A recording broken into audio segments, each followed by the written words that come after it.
Hello, hello, j'espère que vous allez bien. Je me suis fait un petit texte hier soir pour avoir quelques petites notes de ce que je pourrais vous partager. Et là, j'aimerais vous évoquer, donc, qu'est-ce qui bloque le plus le runner? C'est pas tant être c'est pas tant d'être un peu trop têtu, c'est pas ce fait-là, c'est pas qu'on soit trop têtu, trop envahissant, car dans un sens, eux-mêmes le sont, ils le sont aussi têtus. Euh, et ils savent qu'ils le sont en plus. C'est le fait de se sentir obligé d'eux, même si au fond, ils en ont envie. Mais le fait qu'on leur impose, bah, ça les repulse. Répulse, pardon. Euh, un exemple, à l'école, la plupart des enfants n'ont pas envie d'aller à l'école. C'est pas parce qu'ils n'ont pas du tout envie d'apprendre des choses. Je pense que beaucoup d'enfants sont curieux. C'est pas qu'ils n'ont pas envie d'apprendre. C'est juste qu'ils n'aiment pas se sentir en prison d'apprendre d'une manière dont on leur impose et de devoir respecter les règles imposées. Une forme de non-liberté en fait. Ce que le runner observe beaucoup aussi, et qui peut le gonfler et le ramener à sa peur de l'abandon, qui, de la peur d'abandon, rejette l'autre, c'est de voir son chaser dire des choses, mais ne pas les tenir vraiment. Ce qui lui fait penser que son chaser est instable et que son amour est une illusion, l'amour qu'il a pour son runner. Ce qui veut dire que si le runner se laissait tenter à peut-être dire oui, venir, etc., vu que le chaser ne fait pas ce qu'il dit vraiment, alors que dans le fond, souvent, il fait que dire qu'il fait toujours ce qu'il dit dans la vie, que c'est quelqu'un de stable, quelqu'un de fort, qu'il a d'ailleurs marre d'avoir des gens autour de lui qui tiennent pas sa parole, et qui est donc dans une sorte de déni, puisque la preuve même dans la matière, il a des idées, mais il procrastine un peu, quoi.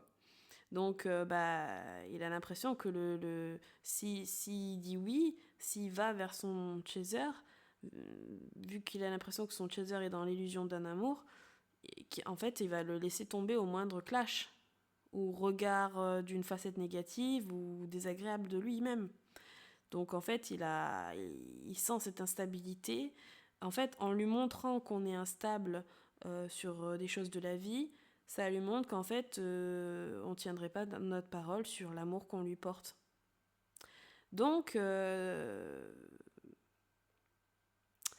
donc, donc tant qu'il trouve que le chaser n'est pas stable, bah, il ne revient pas. Il a tellement sa peur d'origine là qui est profonde que en fait il est en alerte, il fait que observer son chaser, même si c'est très loin, même si c'est juste dans l'énergie. Alors que le chaser peut lui montrer dans ses mots et diverses actions, même folles, les plus folles. Même le chaser n'aurait jamais fait ça avec personne d'autre. Il a fait des actions de fou pour lui montrer combien il aime son runner. Mais le runner, lui, il juge l'amour du chaser, si c'est réel, déjà à la durée, voir si vraiment c'est endurant, si c'est inconscient, hein, si son chaser va vraiment tenir quoi qu'il arrive, même si le runner lui fait les pires choses, enfin, entre guillemets gentiment quand même, hein, pas comme un lien toxique, un lien de karmique pur. Le runner, lui, juge cela et observe l'alignement du chaser. Et quand il sentira que et observera que l'énergie et vie de son chaser est plus stable et plus sécurisante, bah, il saura qu'il veut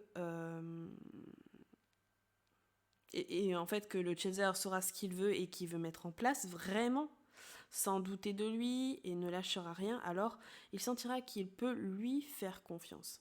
Mais c'est inconscient. Et en ce sens, oui, c'est quand le chaser, quand on regarde tout ce que j'ai dit, c'est quand le chaser, du coup, aura atteint une complétude. Car en complétude, bah, on a réalisé ses vœux, on réalise ses vœux, on ose, on arrive à mettre en place les choses. Ses rêves, on se respecte, on s'aligne, voilà. C'est ce qui crée une stabilité. Et du coup, on lâche plus nos objectifs. Et du coup, là, il y a une genre de cohérence entre ce qu'il dit, ce qu'il fait.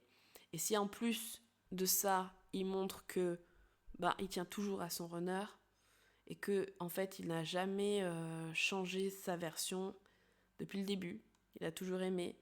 Alors, il va voir la stabilité du chaser dans sa vie et en plus, il va voir que il est toujours là pour le runner. Donc, il va se dire à un moment donné, ah ouais, c'est vrai que je peux compter sur lui ou sur elle.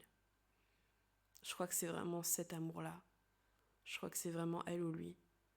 Et là, il va se réveiller à ce moment-là. Voilà, j'avais envie de vous partager ça. Bonne soirée à tous.